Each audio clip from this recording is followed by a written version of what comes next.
Hello दोस्तों, आप सबका स्वागत है आज के इस वीडियो में।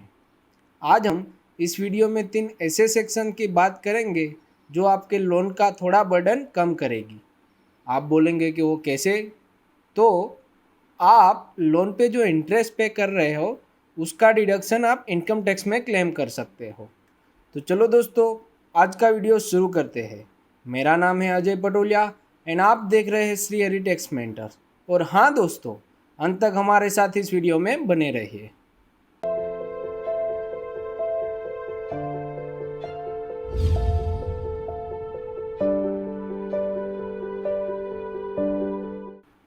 तो दोस्तों, हम सबसे पहले ये देख लेते हैं कि आज हम कौन से 3 सेक्शन की बात करने वाले हैं। तो सबसे पहला सेक्शन है सेक्शन 80E, जो बात करता है इंटरेस्ट ऑन एजुकेशन लोन। जो दूसरा सेक्शन है वो है सेक्शन 80EE, जो बात करता है इंटरेस्ट ऑन हाउसिंग लोन। और जो लास्ट में और तीसरा सेक्शन है वो है सेक्शन 80EEA, जो बात करता है interest on self occupied property. तो सबसे पहला सेक्शन है सेक्शन 80E, जो बात करता है इंटरेस्ट ऑन एजुकेशन लोन। तो दोस्तों, ये सेक्शन आप जो एजुकेशन लोन ले रखी है या तो लेने वाले हो उसके बारे में बात करता है। बट इस सेक्शन में आपने जो लोन ले रखी है उसके लिए कोई बेनिफिट नहीं मिलता, बल्कि उसमें जो आप इंटरेस्ट पे कर रहे हो उसका आप इनकम टैक्स में बेनिफिट क्लेम कर सकते हो। तो आपको सबसे पहला क्वेश्चन ये आएगा कि इस सेक्शन में कौन डिडक्शन क्लेम कर सकते हैं। तो जो कोई इंडिविजुअल पर्सन है वही इस सेक्शन में डिडक्शन क्लेम कर सकते हैं। मतलब HUF और any other type of tax payer इस सेक्शन में डिडक्शन क्लेम नहीं कर सकते। और एक बात, इस सेक्शन में डिडक्शन क्लेम करने के लिए आपको कंडीशन फुलफिल करनी पड़ेगी। तो आइए देखते हैं कि क्या क्या कंडीशन फुलफिल करनी पड़ेगी। तो उसमें सबसे पहला कंडीशन ये है कि जो आपने एजुकेशन लोन ले रखी है वो आपके खुद के लिए या तो अपनी पत्नी के लिए या तो अपने बच्चे के लिए ले रखी होनी चाहिए। या अगर आप लीगल गार्डियन है तो आप उस स्टूडेंट के लिए लोन ले सकते हैं। और दूसरी कंडीशन ये है कि आपने जो लोन ले रखी है या तो आपने बैंक से और फाइनेंशियल इंस्टीट्यूट से, और गवर्नमेंट ने जो अप्रूव किया है वो चैरिटेबल ट्रस्ट से लोन ले रखी है।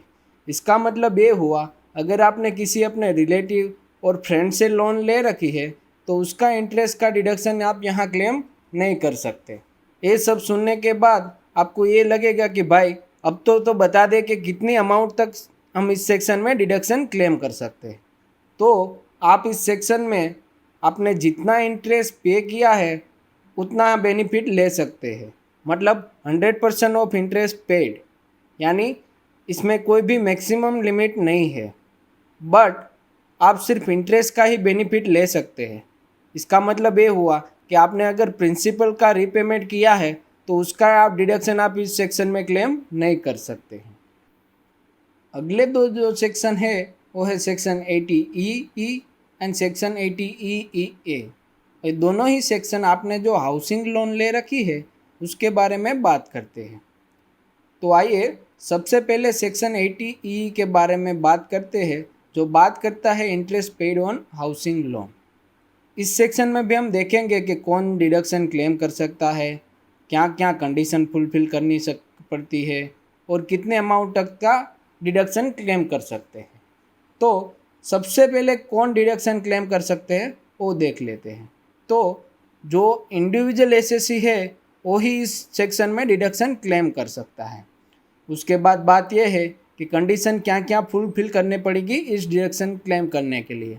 तो आइए हम कंडीशन भी देख लेते हैं। तो सबसे पहली कंडीशन ये है कि आपने जो लोन ले रखी है या लेने वाले हो वो तो आपने बैंक से या तो फाइनेंशियल इंस्टीट्यूट से लेनी होनी चाहिए।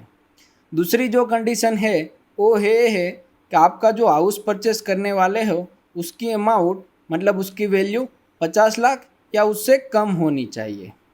और तीसरी जो कंडीशन है वो ये है कि आपकी जो लोन है वो सेंक्शन होनी चाहिए 1/4 से लेके 31/3/17 के बीच। मतलब कि इस पीरियड के बीच आपकी लोन सेंक्शन हुई होनी चाहिए। और उसके बाद की कंडीशन ये है कि आप 35 लाख तक की लोन ले सकते हो। मतलब अगर आपकी लोन 35 लाख तक की है तो ही आप इस सेक्शन में डिडक्शन क्लेम कर सकते हो। और लास्ट कंडीशन ये है कि आपके पास जब लोन सेंक्शन हुई तब कोई भी खुद का हाउस परचेस किया हुआ नहीं होना चाहिए। और लास्ट में आपका क्वेश्चन लास्ट में यही रहेगा कि भाई इसमें भी हम कितना अमाउंट तक का डिडक्शन क्लेम कर सकते हैं। तो आप इस सेक्शन में 50,000 का डिडक्शन क्लेम कर सकते हैं। और यहाँ भी एक पॉइंट है क्या, तो आप ये 50,000 2 लाख जो है आपको सेक्शन 24 में मिलता है उसके अलावा आप 50,000 एक्स्ट्रा डिडक्शन क्लेम कर सकते हैं। इसका मतलब ये हुआ कि सेक्शन 24 जो कि हाउसिंग लोन के इंटरेस्ट के बारे में बात करता है और उसका डिडक्शन आप क्लेम कर सकते हो 2 लाख तक का, और सेक्शन 80E दोनों मिला के आप 2,50,000 तक का डिडक्शन क्लेम कर सकते हो जो आपने हाउसिंग लोन पे इंटरेस्ट पे किया है उसके पर। तीसरा और लास्ट जो सेक्शन है वो सेक्शन है 80EA, interest on self occupied property. ये जो सेक्शन है वो 80E से काफ़ी मिलता जुलता है। तो सबसे पहला क्वेश्चन कि कौन इस सेक्शन में डिडक्शन क्लेम कर सकता है, तो सेम 80E में जैसे इंडिविजुअल क्लेम कर सकता है, इसमें भी सिर्फ इंडिविजुअल पर्सन ही 80E में डिडक्शन क्लेम कर सकता है। इसमें भी आपको कंडीशन फुलफिल करनी पड़ेगी। तो आइए हम देखते हैं वन बाय वन कौन सी कंडीशन फुलफिल करनी पड़ेगी।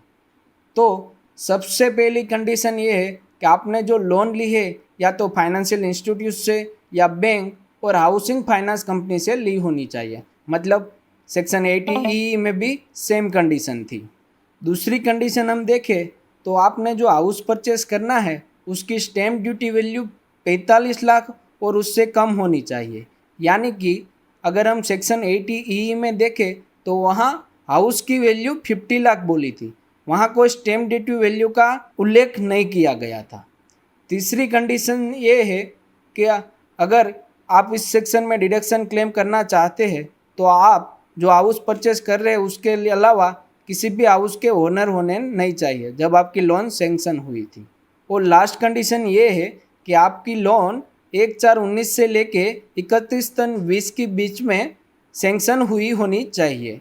और यही सेक्शन 80E में देखें तो 16-17 का पीरियड था। और सबसे लास्ट में कितनी अमाउंट तक का डिडक्शन आप क्लेम कर सकते हैं, तो आप इसमें 1,50,000 तक का डिडक्शन क्लेम कर सकते हो। इसमें भी सेम कंडीशन है कि आप सेक्शन 24 के अलावा ही 1,50,000 का डिडक्शन क्लेम कर सकते हो। मतलब सेक्शन 24 में आपने कंडीशन फुलफिल की है तो 2 लाख वहाँ और 1,50,000 सेक्शन 80E में, मतलब दोनों मिला के आप 3,50,000 तक का डिडक्शन आप हाउस लोन के इंटरेस्ट पर क्लेम कर सकते हो। तो दोस्तों इस तरह से हमने 3 सेक्शन देखे कि आप कहाँ कहाँ पे इंटरेस्ट का डिडक्शन क्लेम कर सकते हो। तो मैं आशा रखता हूँ कि आपको समझ में आ गया होगा कि कहाँ कहाँ आप जो लोन ले रखे हो उसका इंटरेस्ट डिडक्शन क्लेम कर सकते हो। अगर आपको ये वीडियो अच्छा लगा है तो लाइक बटन प्रेस करना ना भूलिए, इससे हमको मोटिवेशन मिलता है ऐसे नए नए वीडियो लेकर आने का। और अभी तक आपने हमारे चैनल को सब्सक्राइब नहीं किया है तो आप प्लीज़ हमारे चैनल को सब्सक्राइब बटन दबा दीजिए और उसके बाजू में जो बेल आइकॉन है वो भी प्रेस कीजिए, क्योंकि आपको लेटेस्ट अपडेट GST और इनकम टैक्स के इस चैनल के द्वारा मिलते रहेंगे। तो दोस्तों लास्ट तक हमारे साथ बने रहने के लिए आप सबका धन्यवाद।